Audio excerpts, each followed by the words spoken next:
하나님 말씀을 함께 보겠습니다.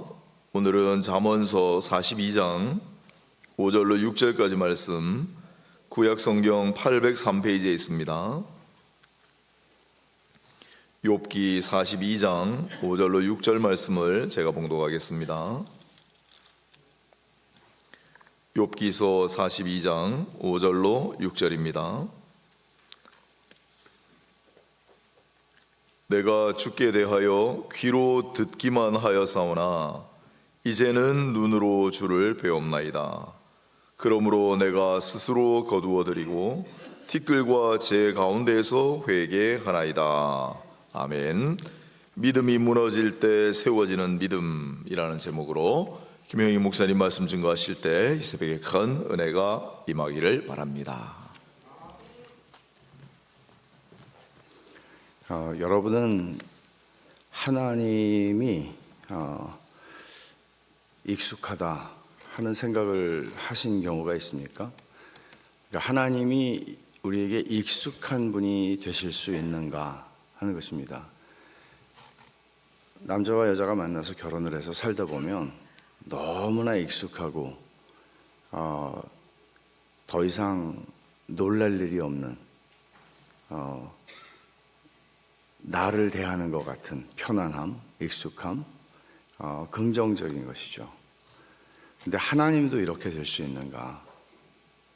하나님이 우리에게 더 이상 새로울 것이 없고 놀랄 것이 없고 하나님이 이런 분이셨구나, 이런 일들이 우리 삶에 거의 일어나지 않을 수도 있나? 그럴 수는 없죠. 왜냐하면 하나님이시니까요. 우리는 하나님을 이제는 내가 다 알겠다 라고 말할 수 있는 시간이 한 100년 믿으니까 이제는 하나님을 내가 잘 알겠다 라고 할 수는 없을 겁니다. 왜냐하면 하나님은 무한하시니까요. 그리고 그 지혜가 또한 무한하셔서 우리의 머리로는, 우리의 이성적 판단으로는 도저히 가늠할 수 없는 분이고, 또 하나님은 합리적이지 않게 일하실 때도 많이 있죠. 우리는 합리적인 것을 좋아하지만 도저히 하나님이 이렇게 하시는 걸 난 이해할 수가 없어 라고 하는 일들이 우리 인생에서는 일어납니다. 제가 하나님의 선하심을 맛보아 알지어다라고 하는 주제, 전체 주제를 가지고 말씀을 전하는데 특별히 고난이라고 하는 주제가 이 내용 전체를 관통하고 있다는 것을 여러분이 아실 거예요. 그러니까 우리의 씨름은 뭔가 하면 하나님께서 나에게 선하시다는 것을 맛보게 해주시는 것은 내가 원하는 대로 모든 일들이 순조롭게 풀릴 때가 아니라는 얘기를 하는 겁니다. 그런 방식으로 만일 우리가 하나님의 선하심을 맛보아 알고 경험한다고 생각한다면 하나님을 모르는 것이죠. 성경에 그런 사람 어디 있어요? 그리고 성경은 분명히 우리 인생이 왜 이렇게 고달픈 인생인가 하는 것을 어저께 우리가 본 말씀대로 죄라고 하는 것이 우리 인생 가운데, 그리고 이 세상 가운데, 하나님이 보시기에 좋았다고 말씀하신 세상 가운데 왜 이렇게 세상은 망가져 있고 사람들은 다 망가져 있고 나 자신도 그로부터 자유롭지 못한가? 여기서 사람의 죄성이라고 하는 것은 철저하게 자기 중심적으로 돌아가기 때문에 내가 감기 든 것이 다른 사람이 암에 걸린 것보다 더 힘든 거라는 거죠. 모든 것이 자기 중심적입니다. 근데 하나님께서 우리를 구속의 은혜로 찾아오시고 우리의 인생 전체를 우리가 훌륭하거나 우리가 똑똑하거나 우리가 교양이 있거나 우리가 좀 심성이 착해서 구원하시는 게 아니라 경건하지 않은 자라도 믿음으로 말미암아 그를 의롭다 하시는 하나님.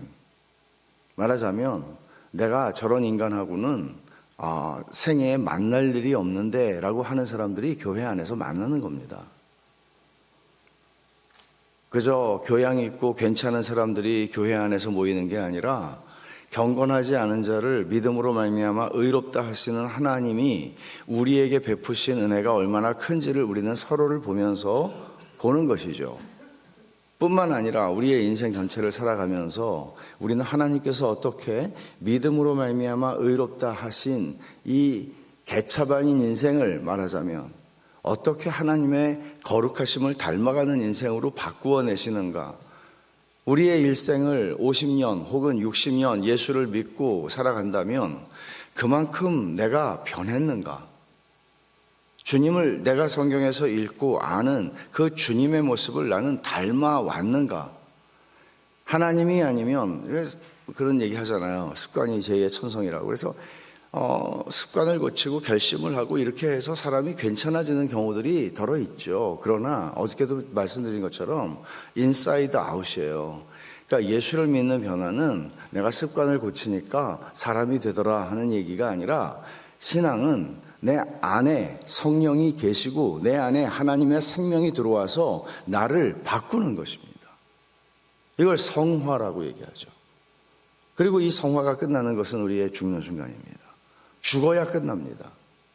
완성되지 않죠. 살아생전에는. 문제는 이런 변화가 내 삶 가운데 있느냐는 것입니다. 그것이 안 일어난다면 이거죠. 예수를 믿는데 내 삶에서 주님을 닮아가는 변화가 안 일어나요. 그러면 여러분 이걸 어떻게 설명할 수 있어요? 나는 예수를 믿는다고 생각하고 있었는데 착각하고 있었나? 왜냐하면 주님은 이런 얘기를 하시잖아요. 우리가 주의 이름으로 선지자 노릇하고 주의 이름으로 귀신도 내쫓고 주의 이름으로 권능을 행했는데 주님 앞에 갔는데 주님이 난 널 도무지 모르겠다고 그러신다는 거죠. 그럼 그런 사람들 중에는 선교사들이 있을 거고 목사들이 있을 거 아니에요. 두려운 얘기죠. 이 말은 우리는 확신을 했는데 바리새인들이 얼마나 확신에 가득 찬 사람들이었습니까? 그러나 주님은 그들을 향해서 마태복음 23장에서 그 누구에게도 그런 식으로 저주를 퍼부은 적이 없는데 바리새인들을 향해서 7번이나 화했을진저라고 말씀하시죠. 그럼 내 안에 증거가 있는가?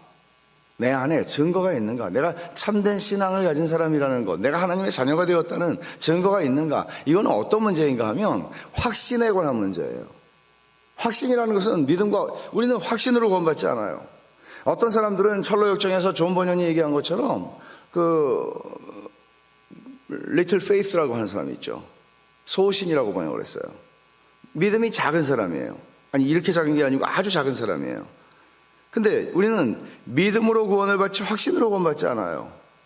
확신이라고 하는 건 뭔가 하면, 그러니까 확신은 하나님의 선물이에요. 일생을 사는 동안 그 확신이 주어지지 않았지만 구원받을 수 있어요. 나 주님 앞에 가면 주님이 나를 모른다고 하시지 않을까? 이런 두려움을 가지고 살았는데 사실은 주님 앞에 가니까 주님이 안아주시는 일이 있다고요. 반대로 거짓된 믿음이 커서 구원을 받는 거 아니라는 얘기죠. 확신은 내가 하나님을 믿는다는 걸 내가 안다. 이게 확신이에요. 내가 진짜 믿음을 가지고 하나님과 관계를 가지고 살아간다는 걸 내가 안다. 이건 확신이에요. 그래서 토마스 브룩슨가 하는 그 청교도 목사는 확신은 지상에서 누리는 천국이라고 얘기했어요. 왜? 이런 확신이 있었기 때문에 우리의 믿음의 선배들이 순교의 제물이 되면서도 기뻐할 수 있었거든요. 여러분, 그 순교의 칼날 앞에 불길 앞에 얼마나 두렵겠어요, 인간이. 그런데 그들은 기뻐하며 영광스럽게 죽었다고요. 이거 어떻게 설명할 수 있어요? 확신이죠. 확신이, 여러분 경험을 하셨겠지만 길을 모르고 운전을 하면서 계속 가는데 이게 아닌가, 잘못 들었나, 그러면서 가면 굉장히 길이 멀어요. 근데 도착을 했다가 이제 나오는 길에서 뭐 어디 옛날에 수양회 같은데 설교하러 가면 그래요. 야, 이게 산골짜기로 이렇게 길이 있겠, 요즘같이 내비게이션이 있기 전이죠. 야, 잘못된 것 같은데. 그럼 뭐 한 시간 거리가 2시간 같아요. 나올 때 보면 이렇게 빠른 길이었어? 왜요? 아니까. 이게 확신이 우리의 삶에 미치는 영향이에요. 확신을 가지면 편하죠. 쉽죠. 쉽게 느껴지죠. 어떤 상황에서? 고난의 상황에서도. 고난이 찾아올 때 확신이 없으면 이런 생각을 하죠. 하나님이 날 버리셨나? 하나님이 날 저주하셨나? 하나님이 내가 옛날에 지은 죄 때문에 지금 날 치시고 계시나? 자동적으로 그렇게 돌아가요. 난 하나님의 아들이 아니었나? 하나님의 딸이 아니었나? 이런 확신이 결여되어 있기 때문이죠. 이것으로 해서 그 사람이 거짓된 믿음이다, 참된 믿음이다 이렇게 얘기하지 않아요. 참된 믿음인데도 그렇게 생각할 수 있고, 왜냐하면 하나님을 잘 모르면, 하나님의 말씀에 잘 서 있지 않으면 그럴 수 있다는 거죠. 하나님은 익숙해질 수 있는 분이 아니에요. 이걸 좀 버릇없는 말로 표현하면 하나님은 길들여질 수 있는 분이 아니에요. 하나님은 내 입맛대로, 내 기호를 따라, 내 생각대로 그렇게 움직이시는 분이 아니에요. 하나님은 우리의 인생에서 항상 이분이 하나님이셨나 이렇게 생각을 할 만큼 하나님은 내 예상을 벗어나서 일하실 때가 너무나 많아요. 하나님이시니까. 근데 내 예상을 벗어난다고 하는 제가 이런 표현을 쓸 때 그것은 거의 고난의 상황입니다. 하나님이 왜 여러분 여러분에게 정말 너무너무 좋은 일이 일어났어요. 그러면 여러분 이렇게 말 안 해요. 일반적으로. 그러신 분도 계실 수 있겠으나 일반적으로 우리는 이렇게 말 안 해요. 아니 하나님이 왜 나한테 이러시는 거야? 왜 이렇게 잘해 주셔? 난 벌 받아야 마땅한 놈인데. 우리 이렇게 말 안 해요. 하나님 참 너무 좋으시다. 내 예상대로라는 말이죠. 근데 고난이 오죠? 감당할 수 없어요? 그럼 우리 이렇게 말합니다. 모두가 그렇게 말해요. 이구동성으로 그렇게 말해요. 하나님이 왜 나한테 이러시지? 왜 이런 고난을 나에게 주시지? 그래서 고난이라고 하는 것은 우리를 신학자로 만들어요. 하나님에 대한 질문을 하기 시작하죠. 도대체 하나님은 어떤 분이시길래 내 인생에 이런 힘듦을 주시는 거지? 난 감당할 수도 없는데. 그러면서 우리는 하나님을 생각하게 되고 하나님에 대해서 질문을 가지기 시작하고 하나님에 대해서 질문이 없던 사람도 고난이 오면 하나님에 관한 질문을 해요. 그리고 우리는 그 답을 얻어가는 과정 속으로 들어가게 되는 거예요. 하나님의 자녀들은. 그래서 하나님은 내 예상 밖으로 일하신다고 할 때 그때 하나님은 우리 안에서 어떤 일을 하시는 거예요. 그러니까 욥이 오늘 말씀을 보면 욥의 경우도 마찬가지였죠. 물론 욥의 고난의 목적, 성격 이것은 일반적으로 조금은 다른 차원이 있지만 그 효과는 동일합니다. 6절에서 오늘 읽은 말씀 5절과 6절을 읽었는데 그러므로 내가 스스로 거두어드리고 티끌과 재 가운데 회개합니다. 이 본문은 약간의 상이한 해석들이 있기는 하지만 여러분 욥이 왜 회개해야 되죠? 보세요. 욥은 그냥 하나님 잘 섬기고 있었어요. 근데 하나님께서 욥의 고난이 초래된 이유는 뭐예요? 하나님이 사탄한테 내기를 거셨잖아요. 하나님이 가만히 계셨으면은 이런 일이 안 일어났을 거예요. 근데 하나님께서 너 욥을 잘 봤어? 사탄한테 그렇게 말하면 사탄이 좋게 반응하겠어요? 아세요, 하나님이. 근데 잘 봤어? 그러니까 뭐 까닭 없이 하나님을 그렇게 섬기는 사람이 어디 있습니까? 다 이유가 있고 목적이 있고 하나님이 잘해 주시니까 하나님 그렇게 섬기는 거죠. 이렇게 얘기하는 거죠. 말하자면 사탄이 가지고 있는 믿음에 대한 혐의는 뭔가 하면 다 이유가 있다. 하나님이 잘해 주니까 믿는 거다. 또는 하나님이 잘해 주실 걸 기대하고 믿는 거다. 까닭 없이 믿는 사람은 없다. 근데 하나님이 말씀하시는 믿음은 뭔지 아세요? 아니야. 얘는 내가 죽여도 나를 믿을 거야. 이유 없어. 믿음은 그냥 믿는 거야. 내가 이렇다고 그러면 그런 줄 알고, 내가 아들을 갖다 바치라고 그러면 말도 안 되는 명령인 걸 너무나 잘 알지만 바쳐. 믿음은 그런 거야. 조건이 없어. 이유가 없어. 까닭이 없어. 그냥 믿는 거야, 나를. 이게 하나님의 주장이에요. 그러면 누가 맞는지 한번 볼까? 그래서 욥의 고난이 시작됐어요. 그러면 이 일이 다 마쳤을 때 제 생각에 회개해야 하는 분은 욥이 아니라 하나님이에요. 미안하다. 이렇게 일이 커질 줄은 몰랐어. 너 고생 많았다. 내가 네 인생 앞으로는 복으로만 발라줄게. 하나님이 회개해야 되잖아요. 근데 욥이 회개한대요. 뭘 회개한다는 거예요? 욥이 친구들하고 말하다가 성질을 낸 거? 아니 하나님이 말이야 이렇게 한 거? 그런 거 아니에요. 만일 그렇게 했다면 욥기는 완전히 뒤집어지는 거죠. 왜냐하면 하나님께서는 욥을 인정하셨고 세 친구를 잘못했다고 그러셨거든요. 그럼 욥이 회개하면 틀린 말이죠. 그러니까 욥이 회개한다고 하는 얘기는 이런 얘기예요. 제가 한번 이거를 저의 말로 한번 써봤어요. 한번 들어보세요. 욥이 이제 회개한다는 말 이런 거예요. 하나님, 전 지금까지 이 고난을 받을 만한 잘못을 한 일이 없고 떳떳하기 때문에 하나님이 이유를 알 수 없는 이 고난에 대해서 명명백백하게 제게 설명해 주셔야 한다고 생각했고, 그래서 저는 그렇게 소리를 질렀습니다. 그러나 저는 이제 그런 제 주장과 하나님에 대한 요구를 거두어 드리겠습니다. 이제 하나님을 배웠고 나니 제가 하나님께 그런 설명을 요구할 수 있는 존재가 아니라는 사실을 알겠습니다. 하나님은 제게 설명해 주시고 제가 이 고난의 이유를 알아야만 하나님을 섬길 수 있을 것이라고 생각했었는데, 지금 하나님을 배웠고 나니까 하나님은 하나님이시기 때문에 저의 모든 신뢰와 사랑과 절대적인 순종을 받으시기에 합당하신 분이라는 것을 이제 알겠습니다. 저는 이제 제 마음과 제 뜻대로 하나님을 조종하고 싶어 했던 그 태도를 회개합니다.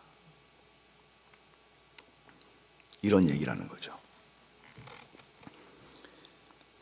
우리에게는 의식적으로 그런 생각, 우리는 의식적으로는 그렇게 생각하지 않아요. 그렇게 버릇없게 생각하잖아요. 하나님한테. 하나님을 내가 길들일 수 있다? 하나님을 내 뜻대로 움직일 수 있다? 조종할 수 있다? 의식적으로 그렇게 생각하는 사람은 그리스도인이 아니겠죠. 근데 무의식적으로는 하나님이 이렇게 하실 거라는 기대가 있고, 하나님이 이렇게 나에게 소위 선을 베푸실 것이라는 기대가 있어요. 근데 하나님은 종종 그런 기대를 저버리십니다. 우리를 사랑하시기 때문에. 그래야 하나님을 알기 때문에. 진짜로 내가 알고 싶은 대로 아는 하나님이 아니라는 것을 그렇게 하나님은 우리에게 보여주십니다. 실제로 욥기의 마지막 부분을 우리가 세심하게 읽어본다면 하나님께서 앞에서 욥에게 던진 이런 질문들에 대해서 하나님이 그러잖아요. 야, 내가 천지를 창조할 때도 뭐 하고 있었어? 이런 질문들을 쫙 폭풍같이 몰아치시죠. 하나님은 욥이 던진 질문도 참 많았는데 욥에게 대답을 주셔야 되는데 질문을 하세요. 네가 지금까지 질문한 것들 내가 다 노트를 해놨어. 자, 첫 번째 질문 이거였지? 이런 거야. 답을 주셔야 되는데 답을 안 주세요. 왜 그럴까요? 하나님 자신이 답이기 때문에 그래요. 그러니까 여러분도 인생을 살면서 질문이 많으실 거예요. 하나님 왜 그러셨어요? 힘들어서 저는 죽으려고 그랬어요. 그냥 더 이상 살지 말자 그런 생각했어요. 그때 하나님 왜 그러셨어요? 질문들이 있어요. 하나님한테 왔는데 내가 잊어버릴까 봐 그 노트를 다 해놨어요. 노트는 놓고 가겠지만 근데 질문이 없어져요. 왜? 욥하고 똑같아요. 그 얘기를 우리에게 가르치는 거예요. 하나님이 답이니까. 하나님을 보는 순간 모든 인생에서 내가 가지고 있었던 하나님에 관한 모든 질문들이 대답을 받을 것이니까. 이게 기독교예요. 우리가 왜? 라고 하나님께 왜요? 라고 물으면 하나님은 내가 답이야 라고 말씀하세요. 하나님은 말로 다 설명될 수 있는 분이 아니기도 하고, 하나님은 설명을 해주셔도 우리의 이성으로 다 하나님을 알 수 있는 분은 아니기 때문이에요. 여러분의 인생에서 내가 기대하는 하나님을 확인하는 수준에서 하나님의 선하심을 맛보아 알고 살아간다고 한다면 여러분들은 참되신 하나님을 만날 수 없습니다. 그래서 우리의 고난의 경험이라고 하는 것은 우리를 어느 자리로 데려가는가 하면 하나님이 하나님이시기 때문에 하나님에게 나는 절대적으로 순종하고 그분을 섬긴다, 그분을 사랑한다, 그분께 내 삶을 맡긴다. 그가 나를 어디로 인도하든지. 다윗은 뛰어난 통찰력으로 그리고 성령의 영감으로 이렇게 말했죠. 여호와는 나의 목자시니 내게 부족함이 없습니다. 그러나 주께서 나를 사망의 음침한 골짜기로 인도하실 때가 있다는 사실을 저는 압니다. 그러나 그 사망의 음침한 골짜기 속에서도 결국은 하나님의 선하심과 인자하심이 저를 추격해서 이깁니다. 말하는 거죠. 욥이 고난을 통해서 받은 최고의 축복이 무엇일까요? 하나님께 설명을 요구하는 신앙에서 하나님 자신이 답이 되는 신앙의 자리로 옮겨가게 되는 것이에요. 이게 신앙이거든요. 나는 하나님이 이해가 안 돼 라고 말하고 있다면 우리는 이 수준에 머물러 있는 거죠. 근데 하나님은 우리의 인생 전체를 통해서, 그리고 우리는 언젠가 임종의 침상에 누울 거 아니에요? 내가 팔팔하던 때가 있지만 언젠가 우리는 다 임종의 침상에 누울 거예요. 그 시간은 우리 인생에서 가장 영광스러운 시간이어야 돼요. 왜? 성화가 가장 완성되어 가는 시간이잖아요. 우리의 육신은 쇠잔해지겠지만, 때로는 우리의 기억력도 약해지겠지만, 그러나 성도의 인생에서, 성도의 인생의 황금기는 언젠가 하면 30대도 40대도 아니고, 성도의 인생이 가장 영광스러운 시간은 죽음에 이르는 임종의 침상이에요. 하나님이 산전수전을 다 지나게 하시면서 그 사람을 당신의 사람으로 만들어 가신 시간이잖아요. 가장 영광스러워요. 우리는 죽음으로써 하나님을 영화롭게 하는 겁니다. 고난의 끝이죠. 고난의 끝이죠. 이 성도의 부르심이에요. 저는 교인들한테 이런 얘기를 해요. 제가 목회를 하는 중요한 두 개의 목표. 하나는 여러분 한 분 한 분들을 경건한 어른으로 만드는 것. 둘째, 여러분이 잘 죽게 하는 것. 영광스럽게 죽게 하는 것. 믿음으로 죽게 하는 것. 임종의 침상에서 나는 안 갈래, 나는 안 갈래 그러면서 악을 쓰는 게 아니라 하나님이 답이 되는 신앙의 자리에서 인생을 마치는 것. 그래서 고난이라고 하는 것은 우리의 신앙을 증명해 줍니다. 예를 들어 아브라함한테 하나님이 아들 이삭을 번제로 바쳐라. 그리고는 하나님이 칼을 든 아브라함을 멈추게 하십니다. 그리고 하나님께서 말씀을 하시죠. 네가 네 아들 독자까지도 내게 아끼지 아니하였으니 내가 이제야 네가 하나님을 경외하는 줄 아노라. 보세요. 이게 되게 웃음이 나오면 안 되는 말인데 좀 웃긴 게, 하나님이 이제 아셨어요? 칼을 들어서 아들을 진짜로 번제물로 바치려고 하는 그때 아셨어요? 아브라함의 신앙을? 아니죠. 하나님 알고 계시죠. 이 말은 무슨 말인가 하면, 아브라함아, 네가 내가 갈대아 우르에서 너를 불러가지고 여기까지 와서 지금 한 40년 정도는 됐을 거 아니에요? 이삭이 이제 열 몇 살 됐을 거니까. 아브라함아, 네가 나를 믿고 이렇게 여기까지 왔는데 네가 네 신앙이 여기까지 왔다는 거를 이제 알겠니? 이 얘기예요. 말도 안 되는 얘기를, 말도 안 되는 말씀을 하셔서 아브라함이 온 거예요. 바랄 수 없는 중에 바라고 그 아들을 얻었는데 한 10몇 년 키워놨더니 이 약속의 아들을 짐승 잡듯이 번제물로 잡으래요. 그 말씀을 한 분이 하나님인 건 내가 알아요. 아브라함이. 이해할 수 없는 말이에요. 한편으로는 이해할 수 없고 한편으로는 하나님의 명령이에요. 그럼 나는 이해가 안 되니까 나는 못하겠습니다. 날 납득시키십시오. 그렇게 안 하죠. 가요. 이른 아침에. 와이프한테 말하면 혼날 것 같으니까 말도 안 하고 그냥 간 것 같아요. 그리고 진짜로 아들을 잡으려고 그래요. 근데 하나님 그러죠. 네가 나를 경외하는 줄 이제 내가 안다. 이 말이에요. 아브라함아, 너 여기까지 왔어. 네 믿음이 여기까지 왔어. 놀라지 않겠어요? 하나님은 우리를 그런 자리로 데려가세요. 우리 인생을 통해서. 믿어지지 않아요. 제가 그럴 수 있다는 걸 저는 못 믿겠어요. 납득이 돼야 되는 인간이니까. 근데 하나님이 아브라함의 이야기와 욥의 이야기와 성경의 하나님의 사람들의 이야기와 하나님 자신을 이런 방식으로 우리에게 나타내시는 하나님의 자기 계시를 통해서, 성경을 통해서 하나님은 이런 하나님이신 것을 매일 아침 가르치세요. 저에게. 아, 나도 이렇게 되기는 되겠구나 생각하는 거죠. 여러분, 호레이쇼 스패포드라고 하는 분의 이야기를 아마 아실 거예요. 이분은 19세기에 시카고의 큰 사업가였고 변호사였는데 무디의 사역을 굉장히 후원을 잘하던 분이었죠. 그런데 시카고 대화재가 1871년에 있었어요. 어마어마한 화재죠. 역사적인 화재죠. 그때 자기 전 재산을 거의 다 잃습니다.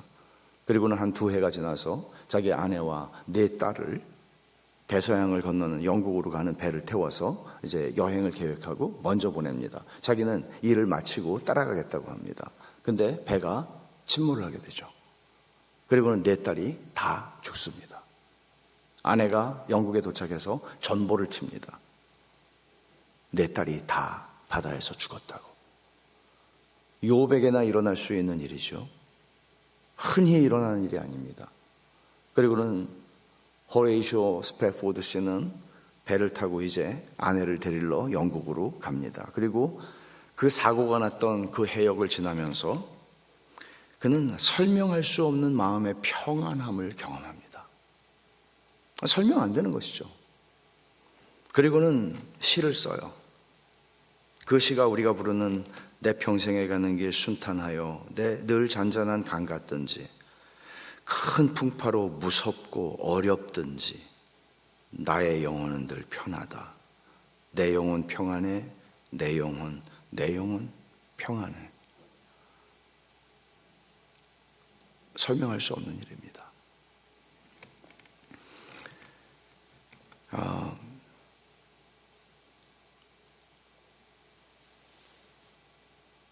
콩고에 선교사로 갔던 헬렌 로즈비어라고 하는 의사가 있습니다.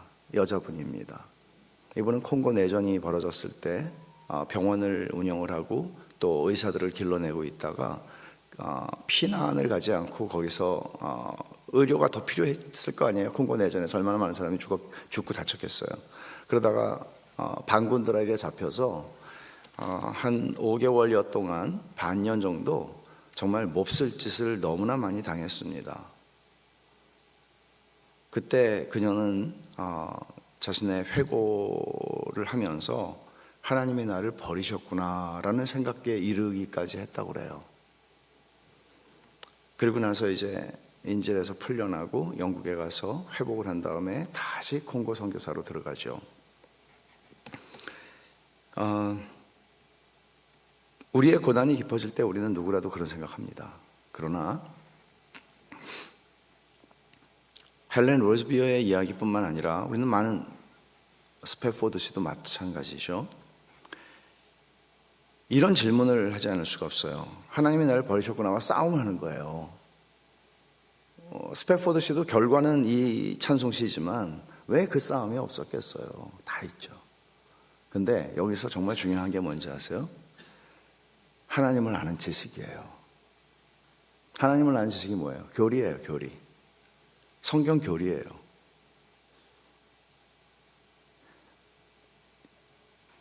저 어렸을 때 웨스트민스터 신앙고백을 소요리 문답을 목사님이 가르치셨어요. 중학생들 모아놓고.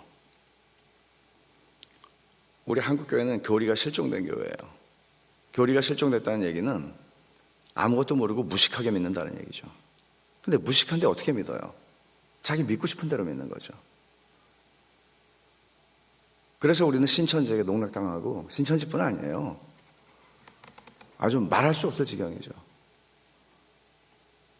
저는 때때로 뭐 합동, 통합할 것 없이, 야, 저거는 무당이지 목사가 아니구나. 많아요. 진짜로 많아요. 근데 거기에 아멘 하죠. 선지자 예레미야에게 하나님께서 뭐라고 말씀하셨는지 아세요? 거짓 선지자들 따라가는 사람들도 다 같이 하나님이 심판하시겠다고 했어요. 왜 따라갈까요? 무식하니까. 아무것도 몰라요. 교회를 50년을 다녔는데 아무것도 몰라요. 하나님의 섭리에 대해서 아는 게 없어요. 주권에 대해서 아는 게 없어요. 하나님의 속성들에 대해서 하나도 설명할 수가 없어요. 이건 기독교가 아니에요.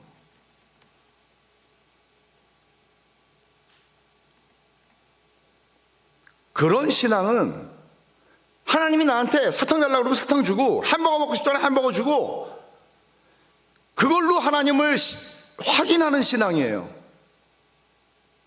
그거는 잡신을 섬기는 겁니다.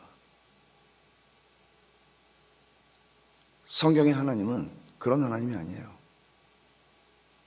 진짜 하나님이시죠. 그 하나님을 알아야죠. 알아야죠. 제가 그래요, 교인들한테. 제발 여러분들이 주일날 집에 안 갔으면 좋겠다고. 더 달라고, 밥 좀. 배고프다고. 초대교회에 이런 얘기가 있어요. 제가 어느 책에서 본 건데, 초대교회 성도들은 그들의 영혼이 배부를 때까지 집에 가지 않았다. 그들의 영혼이 만족할 때까지 집에 가지 않았다. 이게 기독교예요. 저 설교 되게 오래 하거든요, 주일날. 70분 하다가 지금 엄청나게 짧아져가지고 지금 40분대로 하는데, 제가 생각하는 가장 이상적인 설교 40분. 아직 40분까지 못 가고 있지만 짧아졌는데, 교인들이 그랬으면 좋겠어요. 왜 이거밖에 안 하냐고. 더 가르쳐달라고. 더 알고 싶다고, 하나님에 대해서.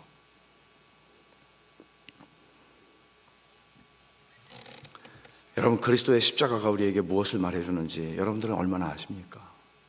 그렇게 우리가 십자가 얘기하는데 그리스도의 십자가의 교리가 무엇을 가르쳐주는지 얼만큼 설명하실 수 있겠습니까?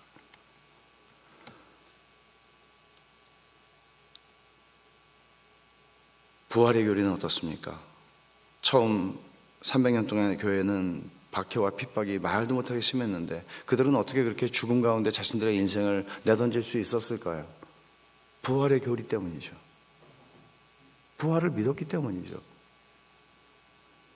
하나님의 속성과 성품에 대한 교리들은 우리의 삶에서 어떤 영향을 줄까요? 윌리엄 캐리, 근대선교의 아버지 윌리엄 캐리가 성경 번역을 해서 그 원고 뭉치가 있었는데 인쇄소가 어떤 놈이 불을 질렀어요. 그 원고가 다 날아갔어요. 그때 친구 앤드루 풀러에게 쓴 편지가 있어요. 나는 하나님의 주권을 믿어. 하나님이 허락하지 않으면 이런 일이 일어나지 않았을 거야. 하나님이 당신의 선한 일을 어떤 일을 하실 거야. 선교지에서 사랑하는 아이를 잃은 선교사가, 하나님, 제가 주님을 위해서 섬기겠다고 이 갓난 애기들 데리고 선교지에 갔는데 하나님 어떻게 내 아이의 생명을 데려가십니까? 날 죽이시지. 왜 그런 항변을 안 했겠어요? 그런 하나님은 그렇게 우리를 길러 가세요. 최상의 은혜로.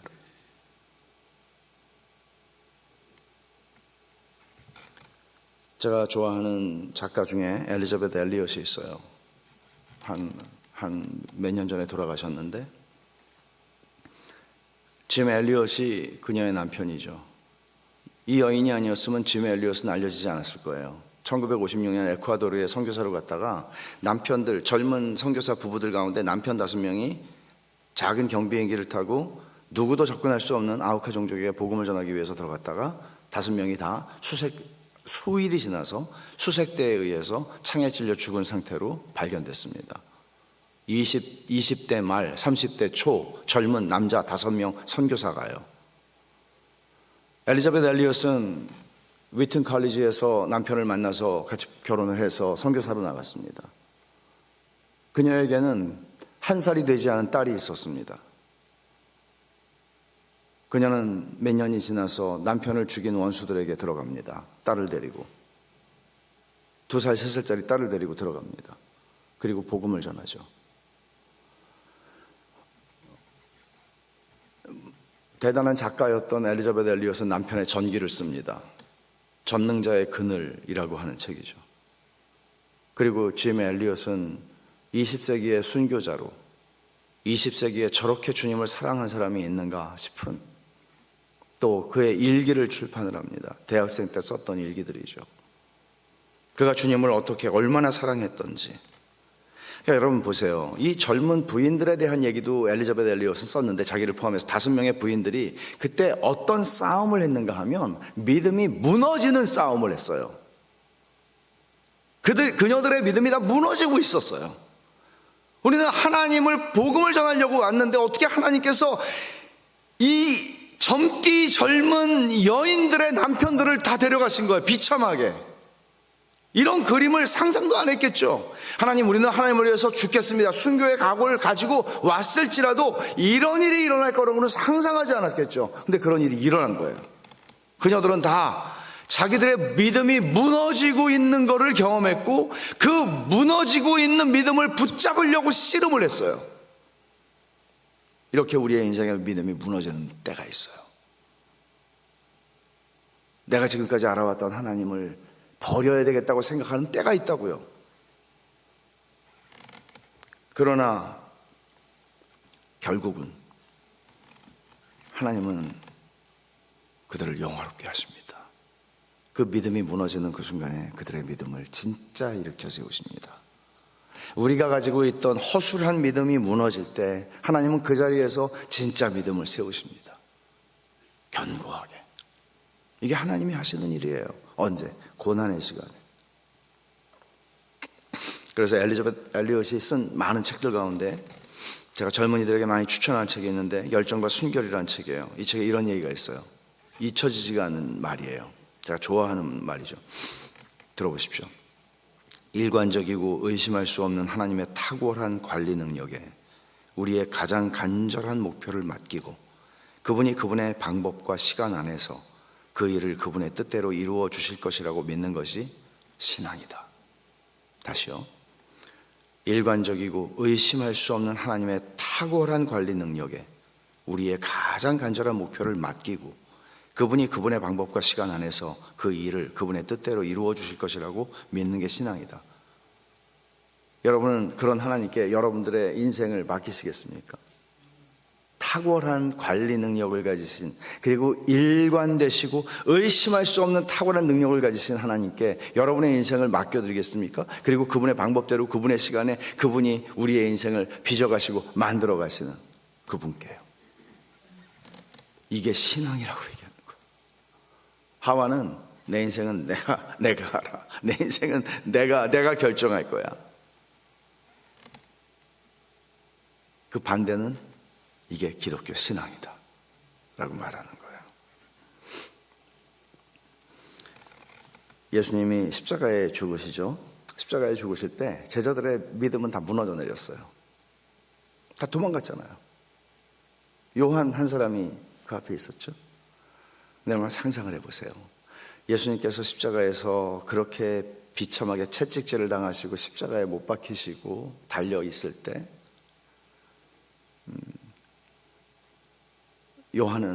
요한과 마리아, 어머니 마리아와 여러 여인들은 이렇게 생각했을 겁니다. 요한만 한번 생각해 보죠. 며칠 전에 죽은 나사로를 살리신 분, 죽은 나인성의 과부의 아들을 관으로 메고 가는 동안에도 살리신 분, 그 모든 표적과 기적을 다 봤잖아요. 주님이 뛰어내려오실 거야. 이런 일말의 기대를 접지 않았을 겁니다. 끝까지. 근데 죽으셨어요.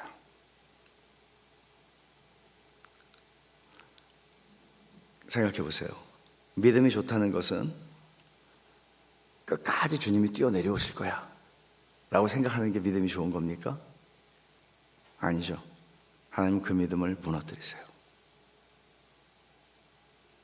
우리의 구주, 저는 그리스도시요 살아계신 하나님의 아들이라고 했던 분은 실오라기 하나 없이 벌거벗겨져서 수치스럽게 가장 비참하게 죽었습니다. 그리고 제자들은 무너지는 믿음과 싸워야 했겠죠. 그 모습을 성경은 기록하고 있잖아요. 다락방에서, 갈릴리에서. 그런데 성경은 말하죠. 십자가는 아무도 생각할 수 없었던 하나님의 방법이라고. 그리고 거기서 진짜 믿음이 세워져 가는 거라고. 우리도 그렇습니다. 기도하십시다.